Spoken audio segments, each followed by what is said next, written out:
to scrounge up in the countryside. Most everything edible had been carted behind the walls of the city, so it was the besiegers, as much as the besieged, who found themselves afflicted by hunger, thirst, and exhaustion. Encamped miserably outside of a city that refused to yield, Maximinius' army began to question the judgment of their emperor, especially as he was rampaging around the camps ordering executions for the slightest infraction. Once they began to question Maximinius' judgment, they began to question their own loyalty to him. After all, what were they doing? Besieging a city they had been sworn to protect? How did that make sense? In the ranks of the Praetorian Guard, these doubts took on a murderous tone. Maybe if they took out Maximinius, they would be pardoned for their involvement in his regime and allowed to just go back to work. At the end of April 238, a group of officers agreed to do what was necessary. They surprised Maximinius in his tent. Then they posted the head of their dead leader on a spike and stuck it in front of the gates of Aquileia, signaling to the city that the siege was over. Maximinius Thrax was 65 years old and had ruled the empire for just over 3 years. Though he had provided for a vigorous defense of the frontier, his single-minded support for the legions, at the expense of every other aspect of Roman society, got the ball really rolling on the crisis of the 3rd century. When the inhabitants of Aquileia saw the disembodied head of Maximinius sitting atop a spike, they immediately raised a cheer and opened the gates of their city to the weary legions camped outside. Soldiers and citizens mixed freely and provided comfort to one another, agreeing that it was only the madness of the barbarian emperor that had made them enemies.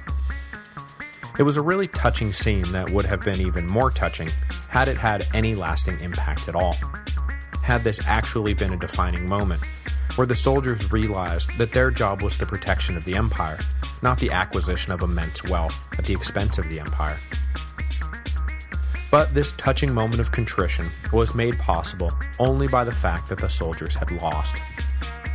Had Aquileia's defenses been just a little less staunch, or had there been just a little more food to eat, the soldiers of Maximinius' army would have been more than happy to go on and sack Rome itself. But the going got tough, so they abandoned their general and begged for mercy. This is a cycle that will play out again and again in the years to come. When the legions are up, they will demand gold and obedience. And when they are down, they will demand forgiveness and charity. Sometimes, it will take a little while for a particular set of legions to follow through on the full cycle, from arrogance to contrition and back to arrogance again. But sometimes, they flip back just as soon as they were out of immediate danger. The men of Maximinius' Praetorian Guard, for example, who had organized his assassination for the good of the empire, were just months from assassinating his successors for the good of the empire. From his headquarters in Ravenna, Pupienus ordered the Danube legions back to their camps in the north, and, when it seemed like everything was hunky-dory again, he returned to Rome. The last few months had been a whirlwind, but it seemed like the upshot of it all would be that he and Balbinus, appointed in haste at a moment of crisis, would now be rulers of the Roman Empire. Who knows? With their reign setting a new precedent, the Senate might find itself recovering some of its old power. The armies were humbled, and the Praetorians were in their corner. A new day was dawning. But it would prove to be a false dawn. Back in Rome, the scene was ugly and getting uglier. Balbinus had taken charge of the capital following his elevation to the purple, and though he was a master jurist and poet and orator, he turned out to be in over his head as an administrator.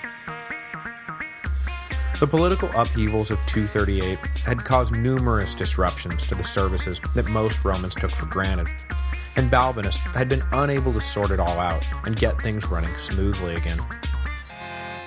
Adding to his heartburn was the fact that rabble-rousing demagogues were using the uncertainty to argue that the people ought to recover some of their old power as well.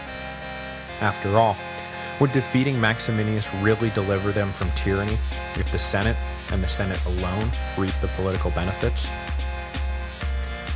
Riots broke out, and street fighting became distressingly common. Pupienus returned home to find Rome even more chaotic than it had been when he left, and immediately he blamed his colleagues for the mess. The new ascendancy of the Senate might have stood a chance had the men they put in power gotten along, but it quickly became apparent that Pupienus and Balbinus had neither love nor respect for one another. Pupienus saw Balbinus as a soft aristocrat who knew nothing about the realities of the world, and Balbinus saw Pupienus as little more than an uneducated soldier who, well, knew nothing about the realities of the world either. When the immediate crisis passed, whatever unified front the two emperors presented was shattered. Adding to the general chaos, in June, a hugely destructive fire broke out in Rome. Now, fires in Rome were nothing new, nor were they anything you could just snap your fingers and put out. But the population took the opportunity to rail against the new emperors and their ineffectual response anyway. The new emperors then decided that the best way to react to all this railing was to simply blame each other for everything. By July of 238, Pupienus and Balbinus had divided up the imperial palace like Caracalla and Geta before them, and were barely on speaking terms. In case you were wondering, no, this does not end well. The new senatorial regime would finally come toppling down at the hands of that old imperial boogeyman, the Praetorian Guard. Since a few of their members had so helpfully assassinated Maximinius just a few months before, the Praetorians had been kept largely intact after power was transferred from Maximinius to Pupienus and Balbinus, which turned out to be a huge mistake. When everything shook out, the same officers who had so willingly carried out Maximinius's commands were still in charge, and despite their recent regicide, they were still gripped more or less by the same worldview, namely, that the Praetorian Guard was at the center of the universe, and everyone else revolved around them. But the Senate and the new emperors didn't see it that way. And not only did they not see it that way, but they actively tried to prove the Praetorians wrong. So rather than being rewarded for delivering the empire from tyranny, the Guard found themselves cut out of the loop, their bonus demands ignored, and their egos generally trampled on. It didn't take long for the Guard to decide that it was high time they reminded everyone who was really at the center of the universe. On July 29, one of the prefects led a group of murderous soldiers to the palace, where they planned to reassert the... Luckily for the assassins, the co-emperors, holed up in their respective wings of the imperial residence, each assumed that the attack had been instigated by the other. They were so busy with their own rivalry that it never occurred to them that some third party might target them both. United, they might have stood a chance, but divided, they both fell to the quick assault. Within the hour, both Pupienus and Balbinus lay dead.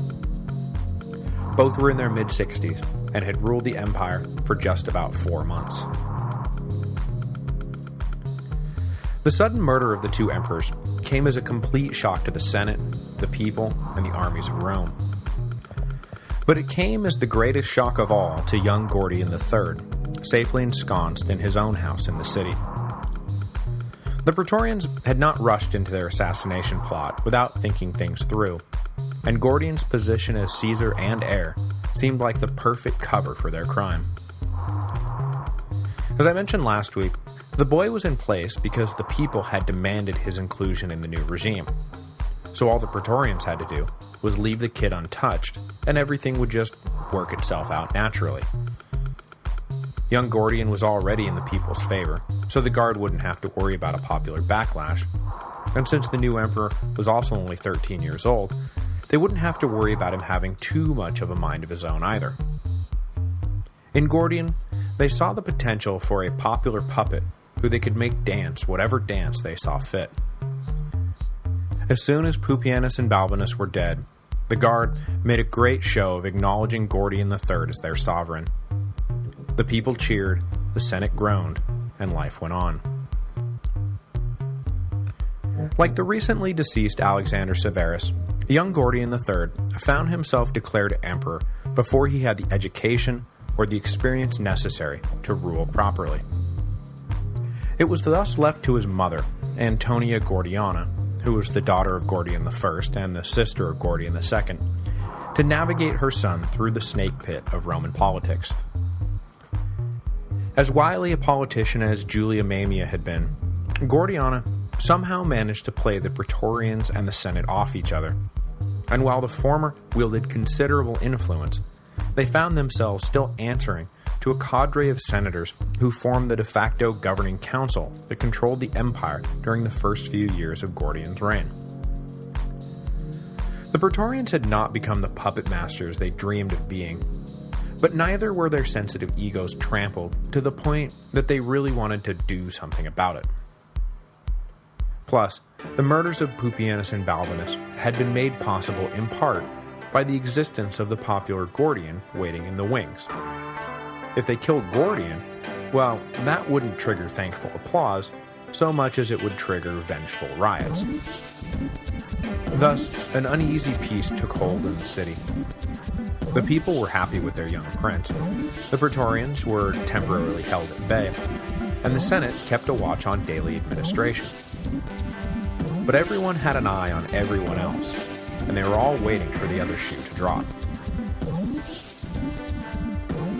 But when the other shoe finally dropped, it wasn't to shatter the peace, but rather to cement it.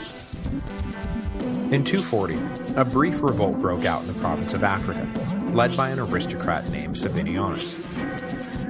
He sought to use the same revolutionary spirit that had animated his countrymen 2 years before to his own advantage. But Sabinianus tried to simply declare revolution, rather than riding some pre-existing momentum, and his revolt quickly petered out. Though Gordian's regime was never in any danger, it was a reminder to those closest to the young emperor that another rebellion could break out at any time. But rather than being led by some nut with delusions of grandeur, it could be led by some provincial general whose delusions of grandeur were not delusions at all. Or it could be led by a Praetorian prefect. It's not like these things haven't happened before. So Gordiana and her associates looked around for a way to marry the disparate factions of the empire together so that their purposes would be united. And they hit upon a brilliant solution, a literal marriage to bring them all together. In 241, Gordian appointed a new Praetorian prefect named Gaius Furius Sabinius Aquila Timesitheus, and shortly thereafter married his new prefect's daughter, Tranquillina. The combined weight of the promotion and the marriage instantly made Timesitheus the most powerful man in the empire, and for the rest of his life he would be the de facto emperor of Rome, which was just fine with practically everyone. Timesitheus had been born around 190 BC into an equestrian family, and had begun his public career in earnest during the reign of Elagabalus. Through the emperorships of Elagabalus, Alexander Severus, and Maximinius Thrax, Timesitheus had served in posts, both civilian and military, and all across the empire he had established a reputation for being honest, efficient, and capable. When Gordian ascended to the throne, Gordiana brought Timesitheus into her son's inner circle, and obviously, he impressed them enough that they basically gave him the keys to the empire a few years later. The appointment was a masterstroke. Timesitheus was